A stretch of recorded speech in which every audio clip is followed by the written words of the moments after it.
அந்த அக்கா வீட்டுல மட்டும் பால் அடிச்சிட்டாரண்ணா. என்ன விஜி கிரிக்கெட்டா நல்லா அடிப்பா. அடிக்க சொன்னா ஏன் பண்ண அடிக்கிற? ஐயோ இப்ப பாருங்க விஜய் எப்படி கலாய்க்கிறேன்னு. விஜய் V16 போடுறா.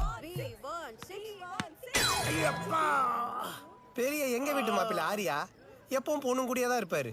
யோ மாஸ்டர் கையை விட்டு எதையும் எடுக்கிற, என் பால் எடுத்து போடு. ஆனா டப்பா தேடிக்கிட்டு இருக்கேன். இந்த பாவம் பாலு புடிச்சுக்கோ. என்னமா அடிச்சுட்டா மின்னு மின்னுங்குதுப்பா. பாப்ராய் கிரிக்கெட் ஆடுறது போதும், ஃபுல்லா குடிச்சிடலாமா? ட்ரீட்மெண்ட் முடிகிற வரைக்கும் குடிக்கூடாதுன்னு சொல்லியிருக்காங்கல்ல, எனக்கு வேணாம் மாம்சு. ஓஹோ, அந்த பொண்ணு சொன்ன உடனே சார் குடி நிறுத்திட்டீங்க. இந்த ஏரியா ஜனங்க எத்தனை தடவை குடிக்காத சொன்னாங்க, அப்ப கேட்டியா? இந்த ஏரியா ஜனங்கள்லாம் அவங்க நல்லதுக்காக சொன்னாங்க, ஆனா அவ என் நல்லதுக்காக சொன்னா மாம்சு. சரி வா மாப்ள போடலாம்.